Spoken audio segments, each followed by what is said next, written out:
현재 미국에서는 새롭게 개편된 2025 FIFA 클럽 월드컵이 한창입니다. 손흥민이 이끄는 토트넘은 FIFA 월드컵에 출전하지 않는 관계로 현재 토트넘 선수단은 휴가를 즐기고 있죠. 토트넘의 공식 홈페이지를 보면 현지 시간으로 7월 26일에 루턴타운과 친선 경기를 간다고 하니까 적어도 2주 전인 7월 중순부터는 토트넘의 프리시즌이 시작될 걸로 보입니다. 아직 2주가량 남았다고 볼 수 있는데 지금 토트넘 선수들은 뭘 하면서 보내고 있을지 궁금해져서 일일이 선수들의 SNS에 들어가서 최근 근황을 엿보는 시간을 좀 가지겠습니다. 일단 가장 먼저 볼 선수는 당연히 캡틴 손흥민입니다. 손흥민은 유로파리그에서 우승한 이후에 국가대표팀 소집에 응해서 월드컵 지역 예선 경기를 치렀는데요. 그 마지막 경기가 6월 10일이었고 이후부터 지금까지는 쭉 휴식인 상황입니다. 손흥민의 인스타그램의 최근 사진은 매우 의외의 인물과 함께 찍은 사진인데 손흥민이 이번에 유로파리그 우승을 받은 메달까지 목에 걸고 사진을 찍었습니다. 그 주인공은 바로 배우 공유입니다. 손흥민이 워낙 대한민국을 대표하는 인물이라서 연예인들과의 인연도 당연히 있을 텐데 가장 유명한 손흥민의 친구는 유로파리그 결승에도 왔었던 박서준이거든요. 그런데 아시는 분도 있겠지만 장도연의 살롱드립에 출연해서 공유와 매우 친하다고 했었죠. 1992년생인 손흥민과 1988년생인 박서준은 나이 차이가 4살밖에 나지 않아서 친한 형동생이라는 생각이 쉽게 들었는데 공유는 1979년생으로 손흥민과의 나이 차이가 13살로 훨씬 더 많이 형인데요.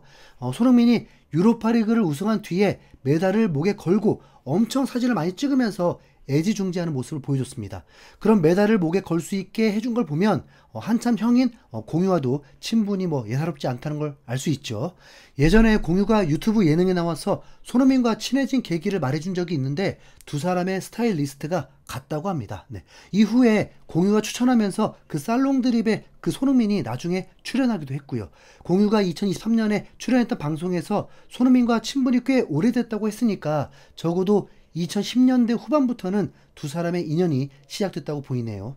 그래서 찾아보니까 손흥민이 득점왕을 했던 2022년에도 공유가 손흥민이 받은 골든슈즈 트로피를 들고 사진을 찍었더라고요. 손흥민 팬으로서 정말 부러운 일인데 손흥민 득점왕 트로피와 유로파리그 메달을 모두 체험해본 공유가 정말 부럽습니다. 뿐만 아니라 공유의 인스타그램을 보면 손흥민이 유니폼에 직접 사인과 함께 자필 편지까지 써줘줬습니다. 그 편지 내용을 전해드리자면 형님 경기장에 함께 보내지 못했지만 형이 보내준 응원 덕분에 우승이라는 엄청난 업적을 이뤘어요. 진심으로 감사드리고 항상 제 옆에서 진심 어린 조언 평생 잊지 않을게요. 항상 건강하시고 형한테 무슨 일이 있어도 형 편에 있을게요. 사랑합니다. 꽁 이라면서 엄청난 친분을 과시하는 모습입니다. 그리고 또 최신 근황은 아니지만 토트넘에서 다음 시즌 원정 유니폼을 소개하면서 새로운 영상을 하나 올렸는데 여기에도 손흥민이 등장을 합니다. 아예 블랙으로 컨셉을 잡은 듯한데 여기서 손흥민은 부상 때 썼던 검은 마스크를 쓰고 잠깐 등장합니다. 촬영 자체를 최근에 한 건 아닌 것 같고 공개를 어제 한 것 같은데 새 유니폼에 대한 팬들의 반응은 엄청나게 뜨겁습니다. 지난 시즌 토트넘 원정 유니폼은 초록색으로 엄청 반응이 안 좋았는데 이번 검은색 원정 유니폼은 최근 10년 동안 본 디자인들 중에 가장 멋지다는 반응이 터지고 있거든요.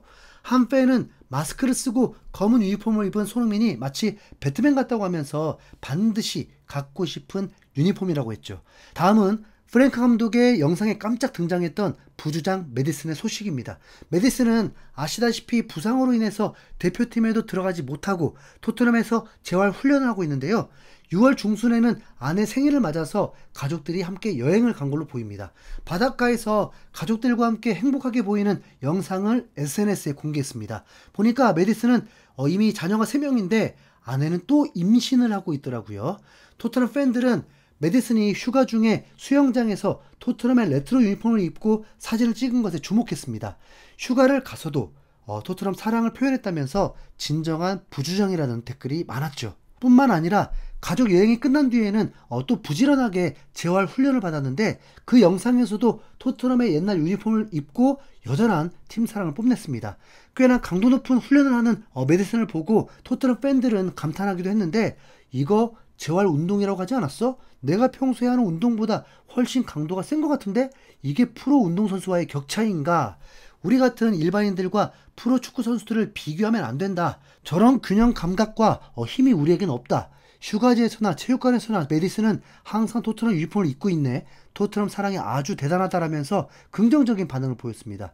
그리고 또 다른 부주장 로메로 역시 가족과의 시간을 보내고 있습니다. 북미 지역에 있는 터크스 케이커스 제도라는 휴양지에서 가족 여행을 하고 있죠.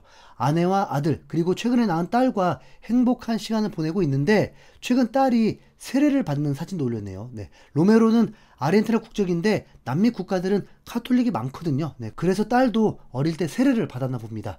아직도 스페인 이적설이 많이 나고 있지만 로메로의 의중은 SNS로는 알 수 없네요. 네, 그리고 유로파리그 결승전에서 결승골을 넣은 주인공 브레넌 존슨도 역시나 여자친구와 휴가 중입니다.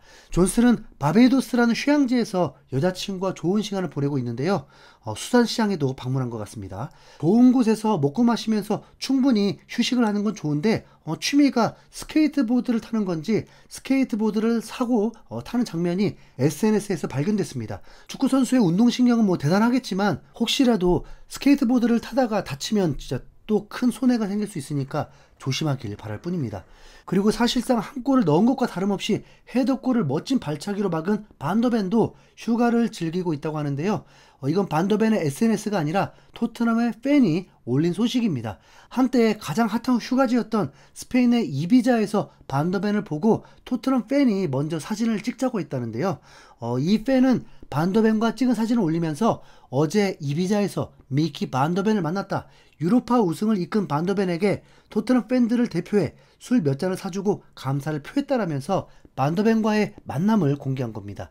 반더벤도 국가대표팀에 소집되어서 지난 16일에 폴란드와의 경기에 나왔는데 뭐 거의 경기 종료되기 직전에 들어가서 땀도 안 났을 것 같긴 합니다. 그 뒤로 이비자로 가서 놀고 있는 거죠. 네. 이비자를 방문한 토트넘 선수는 또 있는데 바로 수문장 비카리오입니다. 놀랍게도 비카리오는 이비자에서 과거 토트넘 선수였던 호이베르를 만나서 같이 논 것으로 보이는데요. 호이베르가 깔끔하게 면도를 한 걸 보니까 생각보다 더 어려 보입니다. 네. 토트넘 팬들도 호이베르의 수염에 주목하면서 호이베르가 면도를 한 걸 보니까 정말 어색해. 완전히 다른 사람처럼 보인다. 가슴팍에 문신이 있는지도 몰랐어.